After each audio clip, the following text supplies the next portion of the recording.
guys, and welcome to the Los Blancos podcast. Today we'll be discussing the Milan match in full, and thank you, Sean, for joining me today. RealMadridCommittee on Instagram. Link will be down below. Go drop him a follow. Post daily Instagram content on Real Madrid, the best place to get your news. Anyway, sorry for not uploading on Sunday. I had to do something. I had to go somewhere, so I could not upload anything on Sunday. I'm excited for the La Liga opener on against Alaves, but let's get right into today's episode. I hope you enjoy. Okay, in today's special episode of the Los Blancos podcast, we're going to be discussing the Milan match, as I said in the intro already. Obviously, I'm just going to quickly give you guys a reminder that Fede, obviously, he's not out with a big injury. It's just like a knock, muscle strain, so it's fine. Also, I want to talk about quickly Martin Odegaard. Obviously, if I was Martin Odegaard, I would be pretty annoyed with this situation right now because he was only subbed on till late, considering it was a friendly, and, obviously this is the last friendly of the pre-season. So I'd expect to get at least 45 minutes, because it's a bit, this is the lineup that you would expect Carlo to play throughout the season. What did you think on Odegaard's situation? Yeah, actually, I saw in one of the reports that he was out because of a physical issue, and he couldn't play as much minutes, but I don't buy that at this time because I didn't see many reports saying that, but yeah, I'd be quite annoyed there because he came on in the late 60s to have a few minutes there, and that was a bit disappointing because Martin Odegaard was mentioned to be an important player this season, so I don't think he'd be too happy about that. But I think that maybe we should just wait till the first game of the season to see, maybe the first two games of the season, see how many minutes he plays, and then we can maybe judge it there.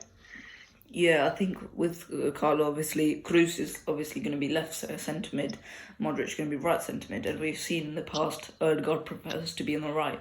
So with Cruz's injury, I think Carlo's going to rely on someone like Ceballos or Isco rather than Odegaard for the left-sided. So if it was Modric that got in the injury rather than Cruz, then I think Odegaard would have got his opportunity. But if I was Odegaard, I would be pretty annoyed at this point. But I think he's as we said previously, he's got to make a bit more sense. Modric isn't going to play every game this season, and he's going to be first in line after Modric. He's got to think, okay, Modric is 35. He's not going to play every game. I'm going to play. I'm going to get my opportunity. I'm going to get my opportunity to become a regular starter. We think about old examples of this, with Modric himself. Obviously, was not a starter in the first year. Stuck with Real Madrid and now become one of the icons of the club. You think of Di Maria, one season, Gareth Bale comes in, Di Maria says, no, I'm not going to leave, I'm going to stake my claim for the first team, and for that season, the 13-14 season, he was one of the most important players, getting so many assists, so he was even in a position to demand for an extra contract, but obviously left after that season, but in Real Madrid history proves that you've got to stake your claim for the first team, and I just feel like Odegaard, he's such a talented player. The only players that can go into Real Madrid and demand to be first team players are the Ronaldos and are the Gareth Bales, and I don't think Odegaard's at that level just yet. I think he definitely has the potential to get to that level, but we're talking about Odegaard, who was playing for Real Sociedad, Arsenal, Vitesse, not big clubs, these aren't big clubs exactly. Maybe you could call Arsenal, but in the position they were last season, they were not a big club, and I think, Odegaard, he has to stake his claim. I think if he wants to become a key player for 100, I think he has to stake his claim coming into next season. What do you think? Yeah, actually, so on one of the articles that I saw online was that he's actually in a good position. He's 22 years, and he had the opportunity to be in the Real Madrid squad and be important. You can't expect to be a main starter at that age. Isco came at 21, and he was a Real Madrid player for maybe since 2013. And Isco took a while, to maybe be an important player. He started the season, then he would be substituted. He would miss a few games and he'd play on the bench, but I think he stayed and he did well. I think Odegaard can have to remember that, there are so many players in the squad who have been there longer than him, and, maybe suit the style of football better. Of course, Freddy is going to be back, so I'm not too sure how his game time is going to look there. But the issue is that, well, not the issue, I should say, the good thing is that all of these players can coexist. I think that Modric and Odegaard can play together. I think that Freddy and Odegaard can play together. I think Isco and Odegaard can play together. So I think that, it's not like, he's in a bad position. For example, like if there's a player, like a similar player to him that's soaking up all the minutes, yes, there are going to be players ahead of him, because let's just say this is Odegaard's second season with the squad. And his first season was cut short because he left on loan, because of course he has some catching up to do. And of course Modric was amazing on Sunday. Modric was honestly maybe one of our best players, and we continue to show why how important he is, because you can see he's a player who's linking the attack on the midfield. So I think Odegaard maybe just needs to take it up a notch, if he needs to stake a claim in this team. Yep. Okay, I'm going to use this bit as a segue to Isco, because I think, these two intertwine with each other. Isco, I just feel like Odegaard is like a mirror of Isco, in that Isco, you can use him as an attacking midfielder, but he prefers to be on the left, and Odegaard's just the exact same player on the right. Odegaard just seems like a perfect mirror of Isco, except on the other side. And I think next season, to be honest, many people thought coming into this match it was going to be used as a showcase to showcase, a couple of players like Jovic, like Isco, like Odriozola to AC Milan. And I think Isco, with Isco, it's going to be hard to shift him. And I think at this point, most of us have realised, I don't think we're going to be able to shift Isco this summer. AC Milan obviously are void of an attacking midfielder after losing Çalhanoğlu to their rivals Inter, and they need an attacking midfielder coming into the season. They're trying to win the title, and it looks like a good position for them to win the title this next season. But I think coming into next season, I don't think they're going to be aiming for Isco. They've been linked with Isco, obviously, Coutinho, and with also James Rodriguez. So I think Isco's obviously, it's going to be really difficult to shift Isco at this point. We're getting into mid-August, and it's just looking impossible to shift Isco. And I think Carlo, has already accepted that, he's going to have to play Isco next season, and I think Isco's going to be a key and integral part of the team. One thing I can say about Isco though is that he looks fitter, and he wants to be, and he just looks more determined than previous seasons. We can see that in his fitness levels, and I think in previous seasons, when in the 18-19 season, I think what happened was, he was just thinking, oh mate, I'm Isco. I think you just look at what I did last season, I'm going to get a position in the team, and then he hasn't played for 2-3 years since. I think he just struggled to find that motivation to get fit again. But I think this Carlo coming in, or maybe it's not Carlo coming in, but this season, it's either Carlo coming in, I might get some opportunities under Carlo, or it might be that, this might be my last big season, and I think I'm going to have to take that. Otherwise, I'm going to be lower La Liga side come the end of the season. So I think Isco's had come up with the realisation, and I think, his performance was highly impressive yesterday. He was making some simple and some important passes. He's just like knocking it around crisp, and he was just like, you could see that in his performance level that he was ready for the coming season. And I think, ultimately, we don't really have a choice in keeping him, and I think we might as well do it, because Tony is obviously injured come at the start of the season for maybe a month, I think it is. So I think you might as well keep Isco, and might as well use him. And I think that's what Carlo's going to do. And I think if we can get the best out of Isco, that's always going to be a priority. But do you think Isco can be a key player coming into next season? Yeah, of course, I think he can be important. I know we spoke about this a few weeks ago, and we both mentioned that if he plays well, he deserves the opportunity to stay. But we also mentioned that he hasn't been at his best, maybe for 3 years.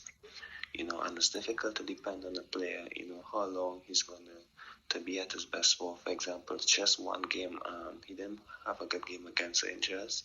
Of course, was one of the first games, so we can't judge that too much.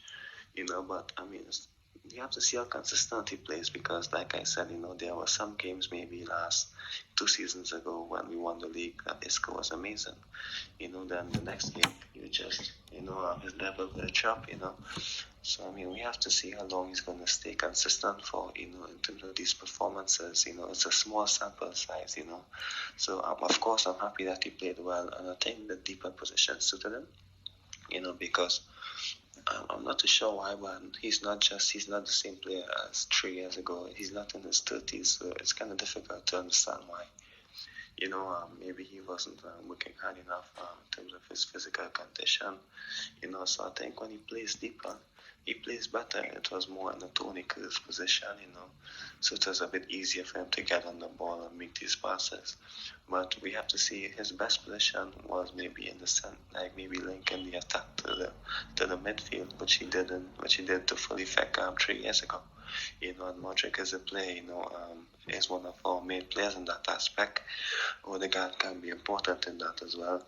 The issue with Isco is that he is too inconsistent. He would have a few good games, then he would drop a few levels. So we have to see how this can be sustained. And if it can be sustained, he can be an important player. But I mean, of course, he's going to stay the season. We have to make full use of him. But we just have to see how long and how consistent he can be. Yeah, okay, so I mean, we can't forget that, apart from maybe Eden Hazard, Isco's probably our most talented player in this team. We're talking about a Golden Boy winner in 2012, and I think, ultimately he is one of the biggest talents to come out of Real Madrid. When he was younger, he was just like he's so electric. He was just fantastic to watch, and he was many people's favourite player, in his early years. And I think much of that player has been lost, let's be honest. And I think those 3 years where he just wasn't up for it, I think he's lost a lot of his physicality and his drive and his pace and his agility and his balance, and he's lost all that in those 3 years. And I think ultimately this year he's maintained that, and he's done well to do that. And I think ultimately we don't have any option. And I think next season we're gonna need all of our players. We saw what happened last season, and I think Isco, Odegaard, Ceballos, all these players, they're going to be used. They're going to be utilised next season.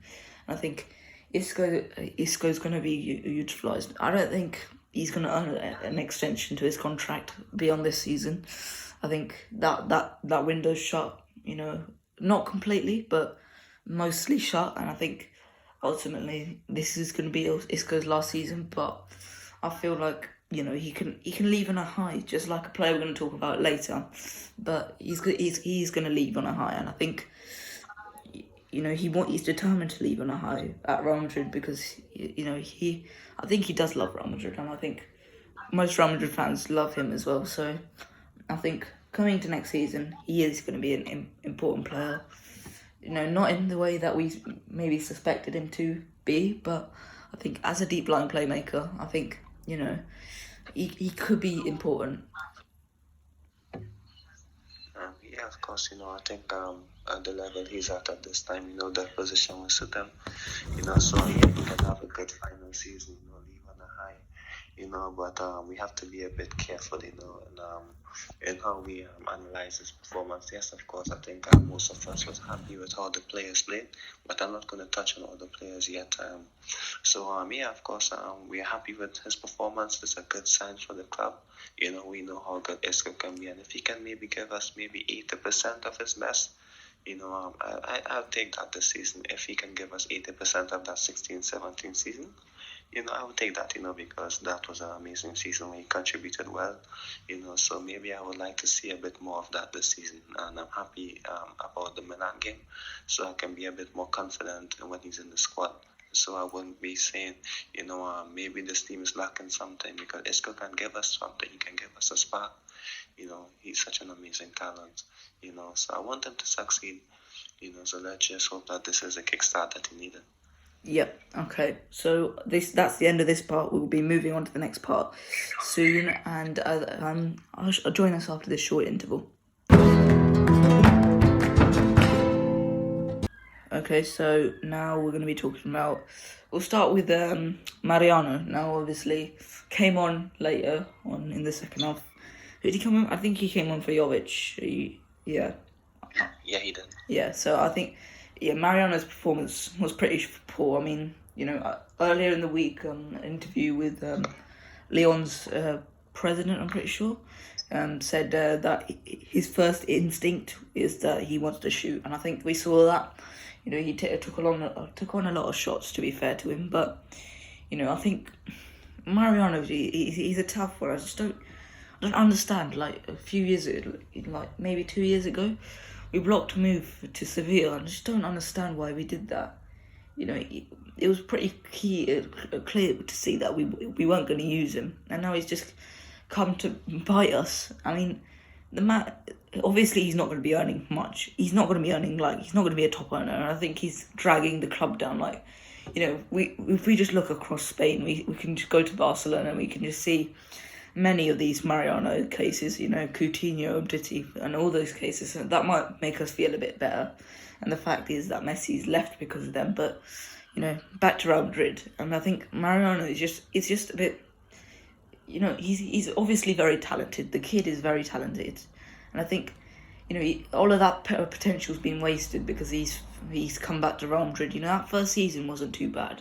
He scored that brilliant goal against Roma, and I think, it wasn't too bad. Then the season after that, he scored the El Clasico goal, and then I think he scored one memorable goal each season. So, but I think in terms of Mariano, I just don't think there's not going to be any suitors for him. This is the case with Barcelona. There's no market for these players. Mariano, no one's going to want to buy him. Apparently, there were reports earlier in the summer that Krasnodar of Russia made an offer for Mariano, but Perez rejected it because he wanted 30 million, it just seemed insane to me. And I think, we have to look for just getting rid of him. Cut your losses, get rid of him.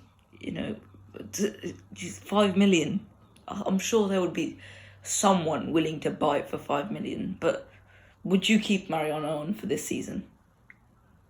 Actually, I made a post about this on yesterday. I'm quite upset about the situation, because, the difference between him and Jovic. I saw that Carlo Ancelotti maybe wants to sell both players. The issue is Jovic is a player who is determined to succeed. If he's not playing, he'd want to leave to further his career.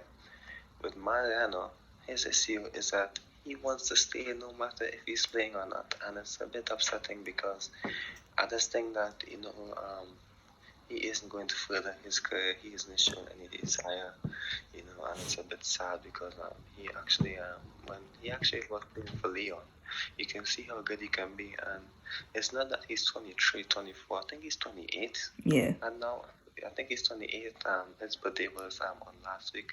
He's 28 now, so I don't understand why, he's, trying to stay in a club where he's not playing.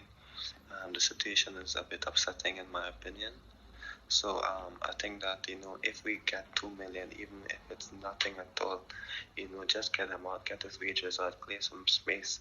I believe that his sign would be if he comes to the team and he's left out of the La Liga squad, I think he would realize that he needs to leave. Because personally, for me, I don't think that there is a space for him in this squad. Because I think that adding Asensio can play as a centre forward. If you're going to have a backup centre forward and you're not going to use them correctly, of course, Mariano can play well, Jovic can play well, but they don't suit the Real Madrid style, and I prefer Jovic in the squad over him anyway. So I think that of course, in terms of any issues, I think Asensio can play as a centre forward. I think Bale can play as a centre forward. Rodrigo can play as a centre forward. So it's a bit upsetting. It's honestly upsetting in the fact that he wants to stay and he's not playing. Doesn't make any sense to me. I think we should leave him out of La Liga squad, in my opinion. I think that's the best move for everyone because I don't see him as an essential part of the future, and it's clear he's just staying because of the money. And that's upsetting in my opinion. Yeah, a couple of years ago, he said he would not win. He would not go for any more caps for the Dominican Republic because he wanted to win caps for Spain. How he's going to get caps for Spain at this rate? You can obviously see for Spain there's an obvious gap with their goal scoring issue. We've seen that Mariano can score goals on the top level. We've seen that at Lyon, and I think if he went to a lower La Liga side, he could be such an important player for them. Scoring 10 to 20 goals per season, that is invaluable for a lower La Liga side. And that he can do that. We know he can do that. He scored that goal against Villarreal last season. We know, as Real Madrid fans, we know that he's a supremely talented footballer. We wouldn't have signed him back otherwise, but he should have gone. He should have gone when he was asked to. Newcastle were apparently interested in him, but I think it's hard to overlook the fact that.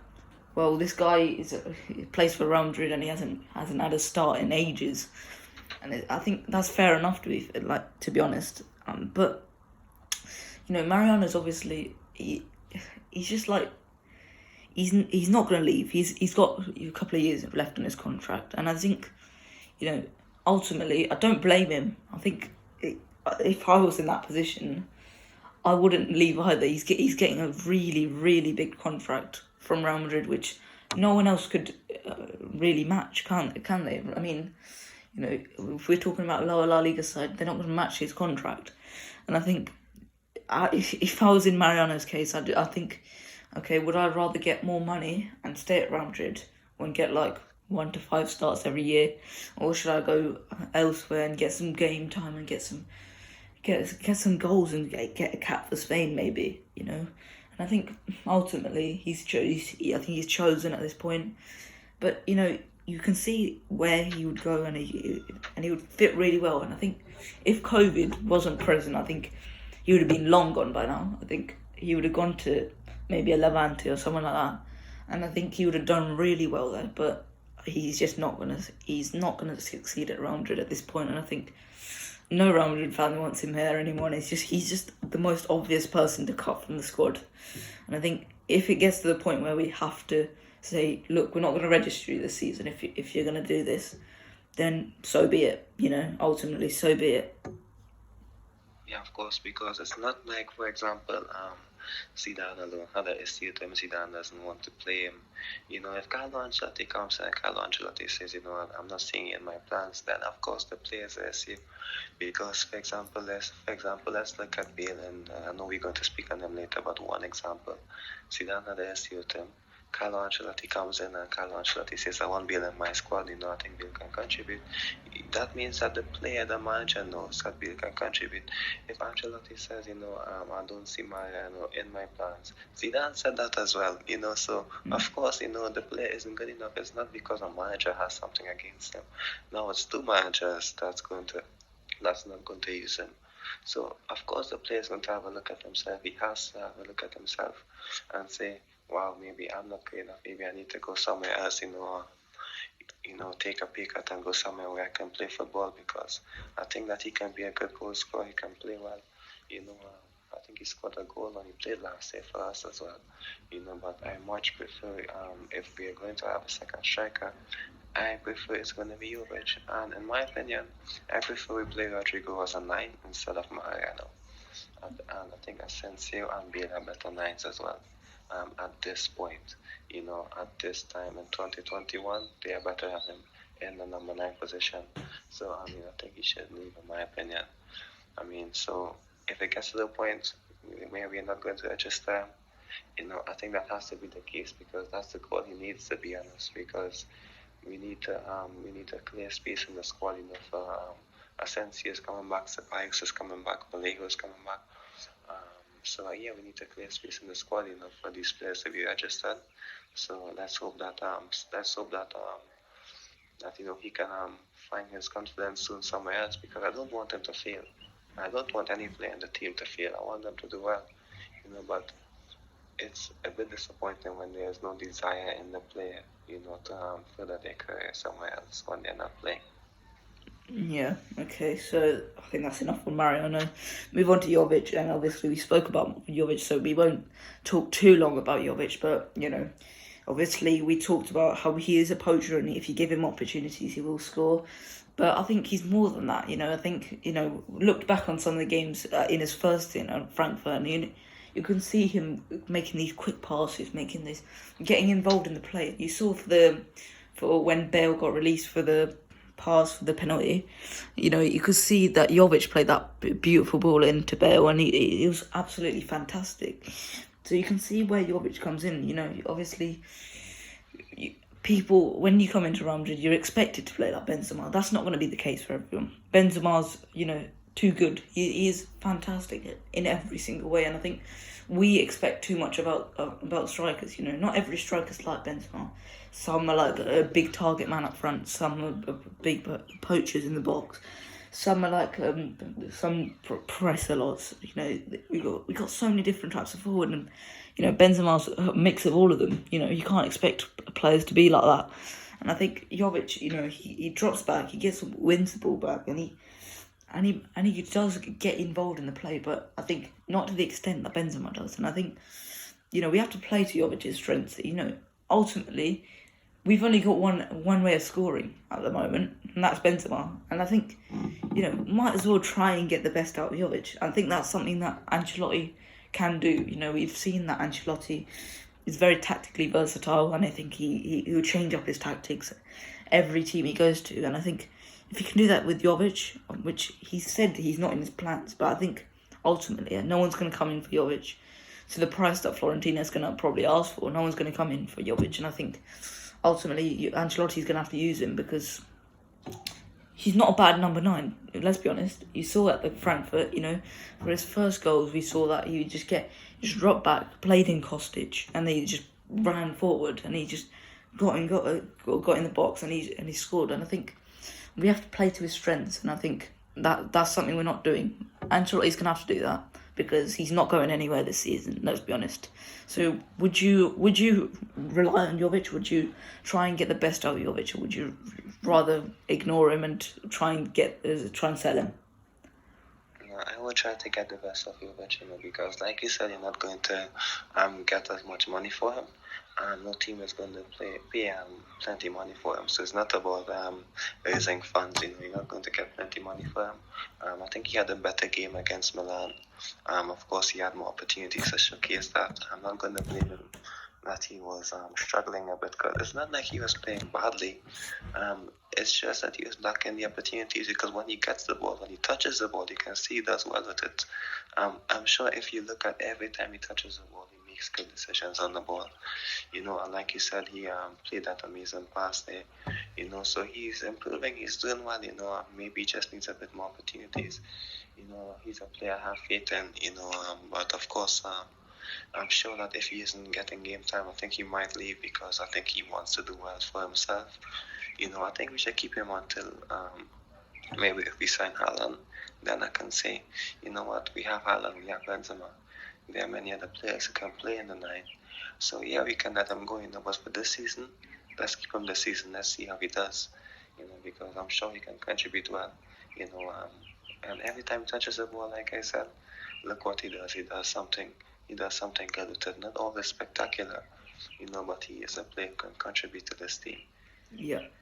Okay, so next we're going to move on to Gareth Bale. Now, obviously, comes in this season after a good, many people might say it wasn't, but undeniably it was a superb loan stint for Tottenham. Maybe not the performances, but production-wise, it was fantastic from Gareth Bale. He got 16 goals, I believe, which, considering he only came in halfway through the season, is absolutely fantastic from him. And I think, this performance showed us, actually he is going to be used next season. I think most Real Madrid fans want him to be used. We've seen the light with Asensio and Vinicius, and that, Asensio, he's obviously coming back from a really bad injury. I don't think that can be used as an excuse this season anymore, considering it's been maybe 2 years since he got that injury. And I think, with Vinicius, I think most Madrid fans are tired of making up excuses for Vinicius. So I think, with Bale, if we can get double figures out of him, goals and assists wise, I think, it'll be considered a successful season. He looks really determined to make this last season for Real Madrid a good one. And I think, I don't care about performances. If we get production out of Bale, a firing Bale is one of the most deadly things in La Liga, and that I can make sure of that. I think 20 goals and assists out of Bale is a fantastic season, and I think that should be what is expected of Bale. What do you think? What do you expect of Bale next season? Yeah, of course. Yes, of course. I think that I'm not going to set the bar too high for him. Maybe he can hit 15 goals and assists combined in the league. That would be a success to me. Because of course we expect more players to step up. So I think 15 is a good expectation for him in both goals and assists. You can't expect too much from him because yes, there are going to be injuries. So I think Bale is going to be an important player this season. What works for him and what works for the club is his ability to play on both flanks. Something that Hazard can't do, Vinicius can't do, Rodrigo does it but not as good as Bale. Asensio is not really an effective winger. So what works for him is that Bale can play in the 9, he can play on the left, and he can play on the other side quite effectively. And I'm also happy because Bale is back, because one thing that Bale gives us is that threat in the air. Of course, under Zidane last year, we played a lot of crosses into the box, and Benzema was like the only target. So Casemiro coming on from the midfield. So Bale coming in gives us that threat in the air from crosses, set pieces, and also on the defensive side as well.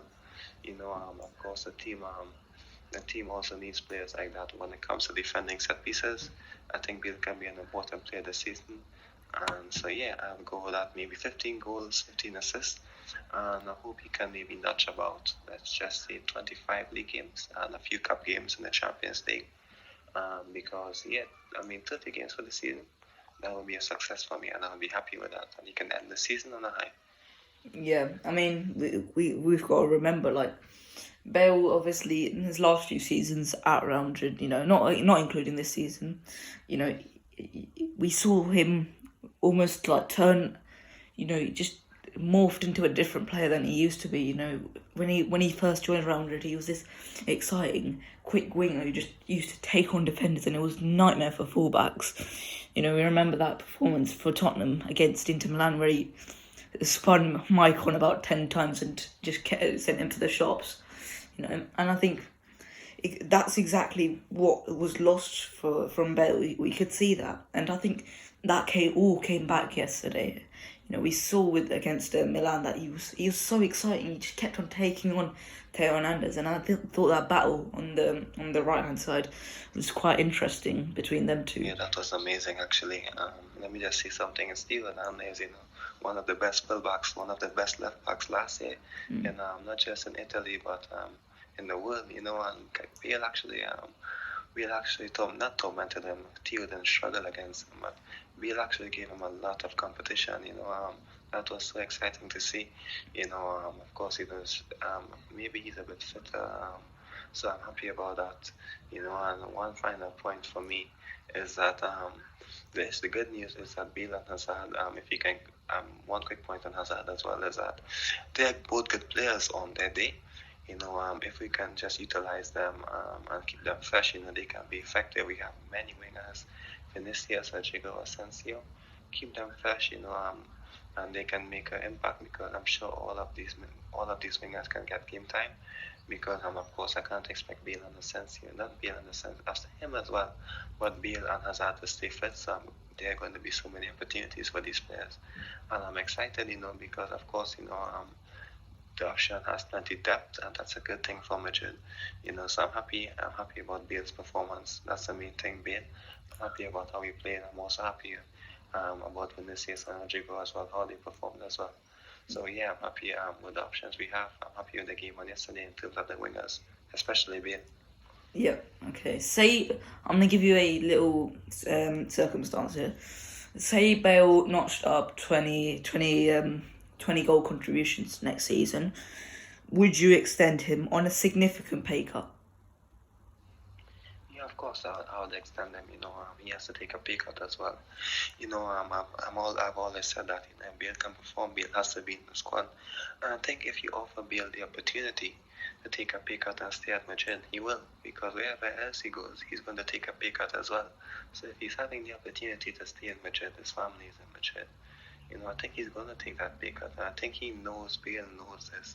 Bale knows this. Ancelotti being back is an opportunity for him, to extend his contract, for maybe another season, and I'm sure he's going to take that.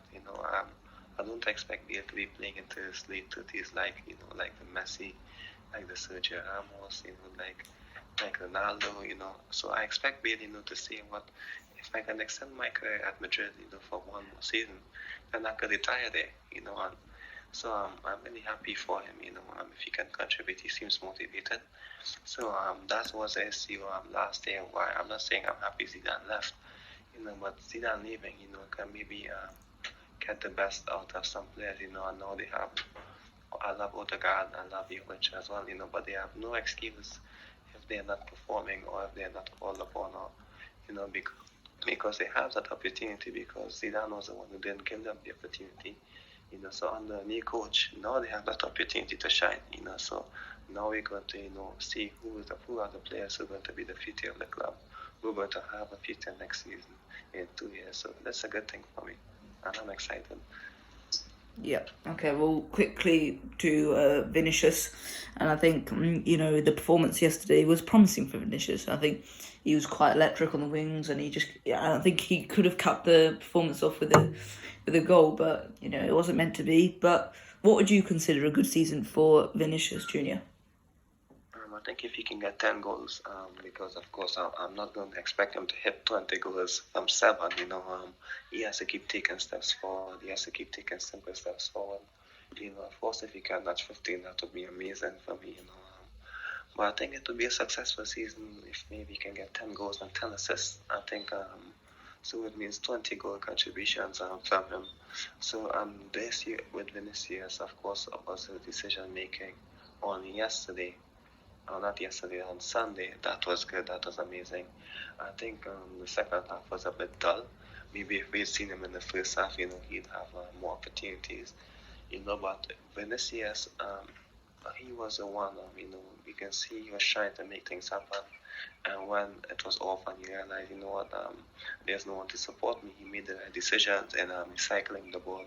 I think he and Miguel. Miguel was there to support him as well.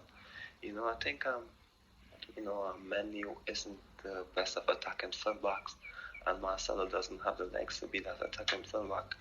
What I saw with Miguel yesterday is that when you have that left back overlapping, when you have that left back giving the options, giving you support, it's going to get the best out of the wingers. That's why I'm always clanging.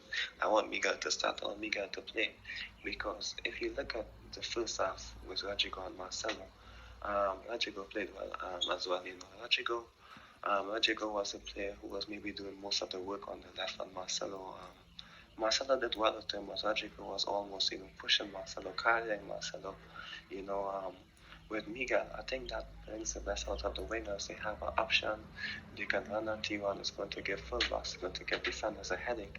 Because imagine a left back overlapping and a winger like Vinicius or Rodrigo or Hazard, just going at you. There are two options that, I'm excited to see how Miguel will look, in a full 90 minutes, how good our left wing can be. Vasquez does it to full effect, Carvajal does it when he's fit, Odriozola does it, so I think if we can have a fit Miguel, because Miguel is better than Mendy attacking wise, it just helped Vinicius so much yesterday, and we saw a better Vinicius. I'm sure it's going to bring a better Rodrigo, a better Hazard. If Bale's on the left, Asensio's on the left. So I think Miguel actually helped Vinicius' performance. He has an outlet for him. But in terms of Vinicius, his decision making yesterday was better. Of course, yeah, he lost the ball maybe once or twice, but that's what wingers do. You have to attack. You have to attack and try something, because the second half was so dull. He had no choice but to maybe try and do some stuff on his own.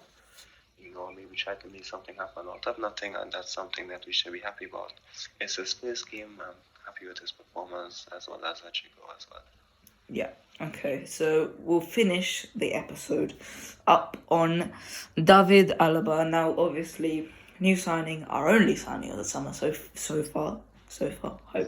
Hope for Mbappe, but, Alaba, exciting signing he was, and obviously on a big wage, mouth-watering wages, and I think he's had a fantastic debut, and I think, we saw some of the traits in Sergio Ramos, obviously replacing a guy with 26 red cards with a guy who's never had a red card in his career might be a bit of a big change, but, David Alaba, it was a fantastic debut, and he saw the ball carrying abilities of Alaba when he carried it out, and he just had a lovely shot into Mike Maignan, who, by the way, Mike Maignan had a fantastic performance yesterday.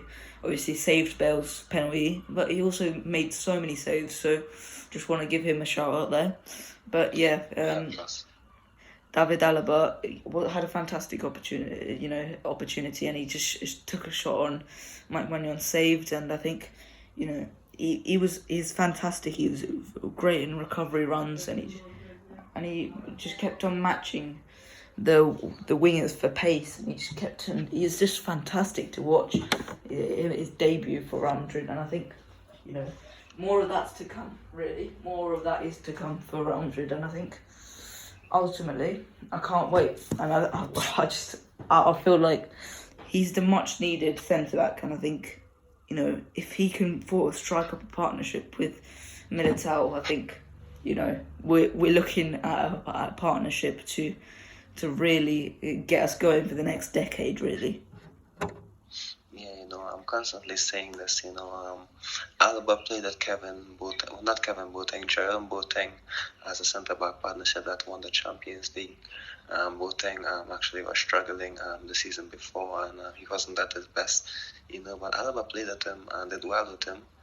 So why can't he do that with Militao if we have the system around them, to get the best out of these defenders? I'm not scared of evolution. Yes, I know we lost Sergio Ramos, I know we lost Rafael. But in football, you lost players, and players coming, and I'm happy that Alaba is a guy who replaces them, because you're not going to directly sign someone who's going to replace them. I think Alaba is a perfect player, because we have a good defender in Militao, a decent defender in Nacho. So I think Alaba coming in is going to give the team something different. If we're going to play a more possession-based team, if that's what we're going to do, Alaba is a perfect player for that. This year, only one this year I'm going to say, of course, he had a good game in terms of interceptions, in terms of covering, in terms of pushing forward, and Casemiro covered him. When he pushed forward, a few occasions, Casemiro had to drop in as well. I think that's a connection that we would want more, and I'm happy to see that. Maybe we can see that a bit more, to give the team something unique. The only issue is that when he's good on his left foot, that's how about the issue with Sergio Ramos was that he would use both feet. I hope that Alaba can be effective on his right foot as well, because when he has the ball, you can see that he's keep pushing it on his left foot, and if your left foot is that good, of course you don't need to be effective with your right foot, but sometimes there are dire circumstances. I think he needs to be a bit more comfortable when he comes on the inside with his other foot. But I'm just of course looking at it from all points of views. So yeah, of course, it's not a big issue because each player has a preferred foot, So that's not an issue for me, So I'm happy with how we played, I think the team needs something different, If you're going to lose two players, two of the best players of the over the decade, maybe two of the best centre backs in the world for the past decade. So Alaba is a player who brings something different. Of course, I'm not scared that we lost. I'm a bit sad because there are two players, that contributed a lot.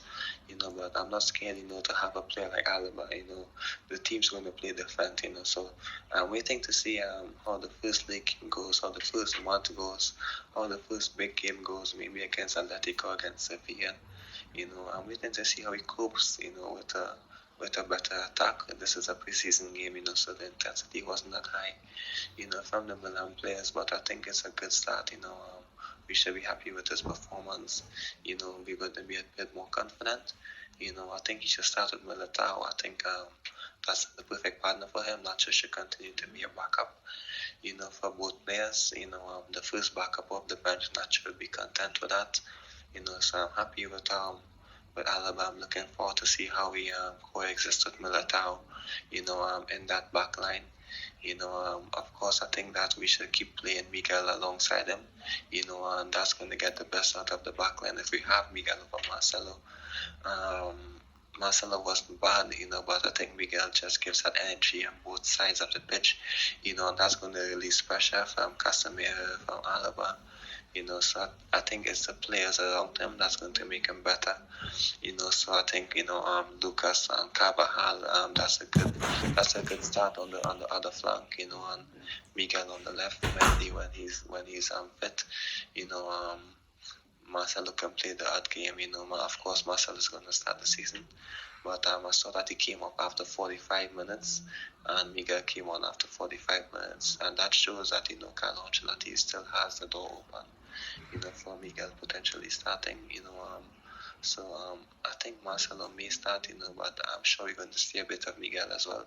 It's not about just having two good centre backs. It's about the overall system in place. I think that with Casemiro back, Blanco played well as well. It's about the system that gets the best out of the centre backs. And with the system that Carlo used against Milan, I think that Alaba can be effective, and I'm happy with how he coexisted with the midfield. His coach up deep to support him. Modric was there to support him. Casemiro was wise to realize when he bombed forward, he has to jump in.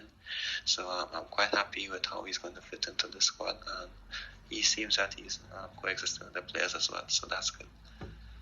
Yeah, okay. So, have you got anything more to add about the game or anything?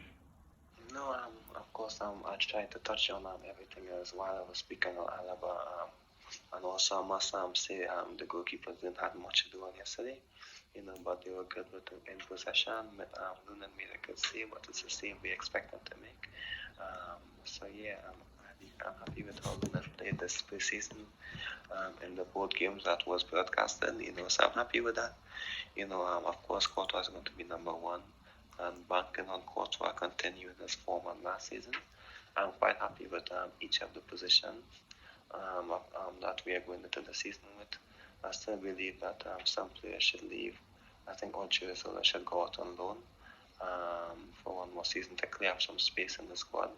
I still have faith in them because I don't think there are any other fullbacks we can sign that is going to improve the position. So I think we should send him out on loan for the season because Carvajal isn't getting any younger. We don't know how he will be when he returns from injury. If Odriozola goes out on loan, that's not a disaster because there are many players who can fill in. I'm quite happy with the other options. Yes, of course, we spoke about Mariano and he should leave as well, but I'm quite happy with the options we have going into the season. Of course, there are many players who can make this squad better who we are interested in. But in terms of new coach, better style of football, I'm excited to see what the first game gives. I'm excited to talk football with you after the first La Liga game. I'm looking forward to the kind of conversation we'll have on how this game goes. So I'm excited. There's not much I want to add. We basically touched on everything. So is there anything else that you would like to add that maybe I missed out, or maybe a point that you would like to say?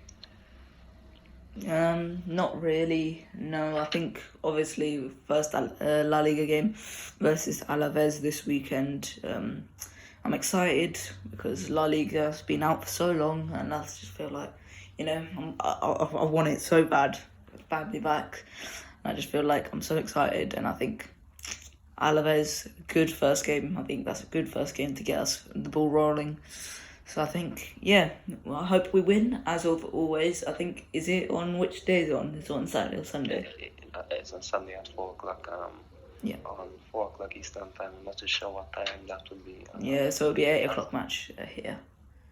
Okay, so I guess I'm interested. I'm looking forward to speaking on that game, because there's so much to look forward to. I'm excited, so I'm looking forward to that game. Yeah. Okay. As by always. the way, a few minutes ago, the Messi to PSG deal was just announced. Yes. Okay. So we'll be talking about Messi, surprisingly, this weekend, by the way. But you need to wait for that. And yes, that will be it for today's podcast. Hope you guys enjoyed. Like and subscribe. Thanks for joining me, as always. Yeah, of course. And of course, I'm happy to be here. Thanks for having me. Yeah. Okay. And as always, I'll see you guys on Sunday. Goodbye.